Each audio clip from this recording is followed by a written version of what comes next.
Hey everyone, welcome to another episode of Gripe, the show for short, sweet reviews of new release movies, plus the one thing that annoyed me the most. And today I'm going to be talking about the new film, John Wick Chapter 2, which is the second film in the John Wick franchise, if you couldn't get that from the title. And there will be some minor spoilers. John Wick thought he was out, but a blood oath brings him back to his old killer ways. But when he is double-crossed, he finds himself up against a world of hitmen gunning for his head. The film stars Keanu Reeves, Ricardo Scamarcio, Common, Ruby Rose, Lance Reddick, Ian McShane, Lawrence Fishburne, and Franco Nero, and the film is directed by Chad Stahelski. If you're an action movie connoisseur like me, it's a fair bet you've seen and loved 2014's John Wick.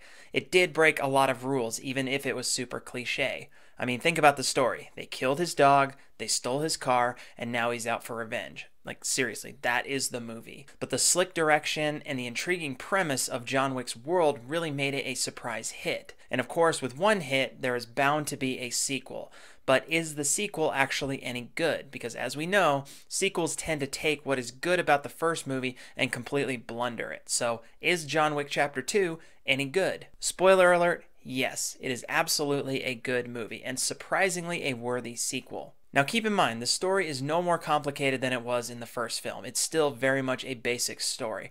But the thing about both films is that they don't try to be anything more than a slick action thriller. There isn't that pretense. This is the world that they present to us, and that's what they're giving us. But director Chad Stahelski is a stunt guy. Just his name rings like he's a stunt guy. Like, literally, this guy has done stunts and stunt coordination throughout his entire career. And unlike a lot of modern action movies, he doesn't want to rely heavily on CG action. He wants practical action, stunt action. And the cinematography is clean, the fight choreography is well done, especially the first fight between John Wick and Common's character. And it is the classic kind of fun action movie where you feel the hits, you see the blood, you watch the bodies fall. It is a brutal movie. And Keanu is back in form as John Wick, and it really picks up right where we left off with the first movie. I do love Keanu Reeves as a person, and he definitely embodies that dark anti-hero killer role of John Wick perfectly. Like, I can't imagine a better person to embody the character of John Wick. The cast, otherwise, is stacked with Ian McShane, John Leguizamo, Lance Reddick reprising their roles. And it was also fun to get a cameo by Django himself, Franco Nero. Not Jamie Foxx's Django, but Django the original. But I also have to give props to both Common and Ruby Rose as worthy adversaries for John Wick. Both of them put up really good fights against John Wick. I do wish we got a little bit more from Lawrence Fishburne. Seeing Morpheus and Neo together again, it's like the Matrix again. But I do wish his character was given a little bit more, because with the movie, they're still giving us very little about the world. They're giving us a little bit more about this insane world that they live in, but they're still not giving us everything. To that end, the movie does start off a bit slow.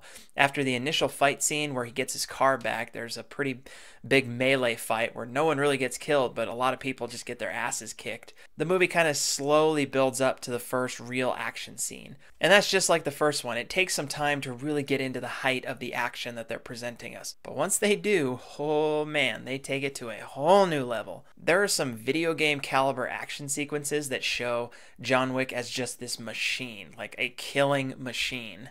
And I don't get this feeling from a lot of action movies today, that awe of the choreography. And the cuts are not these half-second cuts from like 50 different angles to show the fight. No, there are some long shots of just John gunning people down, of beating the hell out of people.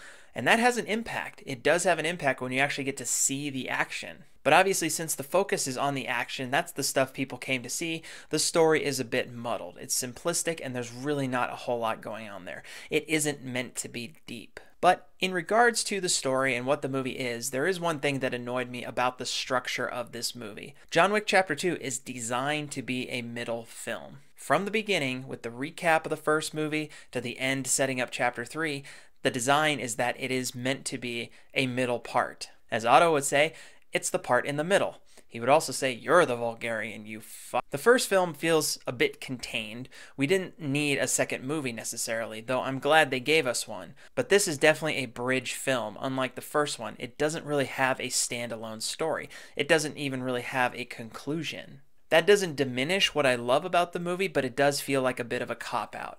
As fun as the opening scene is, it feels manufactured just to connect it to the first film. This is often a problem with sequels trying to be unique, but also heavily winking to the first part. Like the scene with the cop from the first movie happens again in this movie, as if we forgot about it. Now, I'm not saying that's unique to John Wick 2. This happens all the time, but it's just one thing that does annoy me about sequels, and this one definitely follows that formula of a middle film. Overall, it is rare for a sequel to match the original on its own strengths. John Wick Chapter 2 expands the universe of our anti-hero without going too far out of its own league. There's still plenty of room for growth, but so far these movies have been brutally honest. The fact that they're made from a stuntman's perspective only makes it more worthy as a memorable action film. I don't often get to say that the sequel is as good as the original and that that's a good thing, but in this case, I can say that, and it's absolutely true. I'm giving John Wick Chapter 2 an 8 out of 10 for just being an awesome, fun action movie, and definitely a worthy sequel to the awesome John Wick. Let me know your thoughts on John Wick Chapter 2, what you liked or didn't like about it. Let me know what you thought of that catacombs fight. And that does it for this episode of Key Gripe, and I'll see you guys soon. Bye-bye.